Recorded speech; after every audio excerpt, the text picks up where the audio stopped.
Hello, my name is Seth Muller, and this video is for my students. And I've created it as a way to get you to consider the practice of journaling. I think especially in these difficult times that we're kind of going through, it can be a great opportunity to express ourselves and to learn about ourselves and our situation as we go along. So as part of this presentation, what I'd like to do is share a little sense of definition of how we might think of journaling, to talk about a little bit of research around journaling and its positive effects, share a few tips from somebody who's kind of a semi-expert in it, and then hopefully close out with me sharing an excerpt from my journal to you. So when we talk about journaling, what we want to think about is that it really is the daily or nearly daily observations recorded in writing. Typically, we do this in a blank journal or notebook.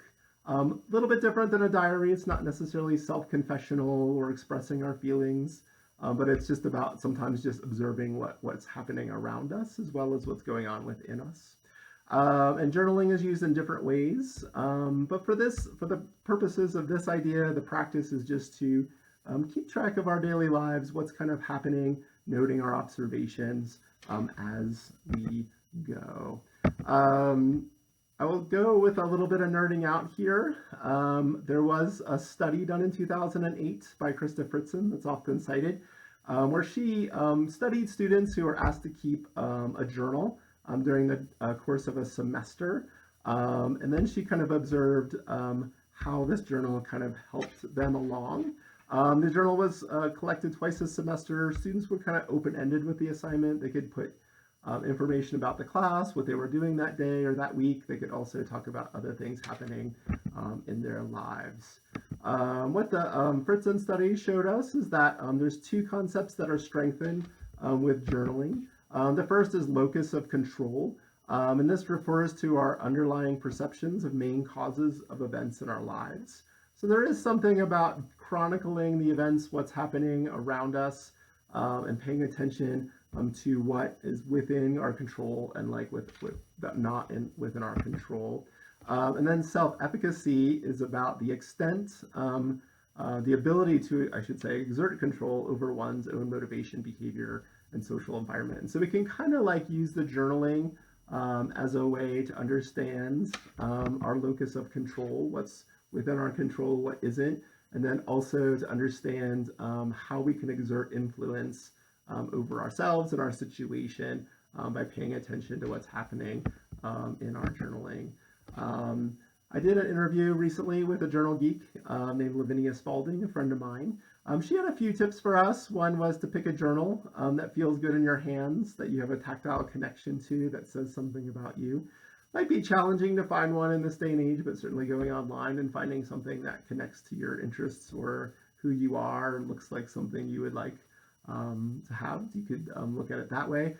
Setting a baseline goal about how much you'll write a day and write that every day, and then exceed the goal when you get inspired. So not just to write when you're inspired, but when just to exceed that goal. And then don't be afraid to be random, share small details. Sorry, let's go back a little bit. And then I'll add a few things to what she said. Find a special place where to write. I think that can be helpful. Don't be afraid to be repetitive or chronicle uneventful events. Those could show us patterns that we might look at later. And you might come up with some kind of series or thoughts or ideas and name them. So I have a series of important notes, strange observations, what I miss, practical matters as we go. I'll close out with a quote from Susan Sontag in the journal. I do not just express myself more openly than I could to any person. I create myself. So that's what Susan Sontag had to say. So let's come back to me, and I'm going to read something for you from my journal. Whoa, kind of almost blocked out there. So read something to you from my journal so you can kind of get a sense of that. And this is from one of my series excerpts that I put in the journal called What I Miss. I miss the morning trip to the bus stop for Grace. Grace does not. She hates the bus. When we started in August, we walked to the corner of Zuni and Masonic. The sunlight sliced between trees. It kept us warm enough. But by November, it was near black and freezing at 6:30. We waited in the van. In February, we started to research about twilight and how the day opens. And we learned that we have different kinds of twilight. We start with night, all dark. Then we move to astronomical dawn. This is the absolute earliest of light. Later, we move to nautical dawn, and that's enough light to make out the horizon. Then finally, we have civil dawn, where the sun is just below the horizon, but enough that artificial light is not required to carry out daily activities.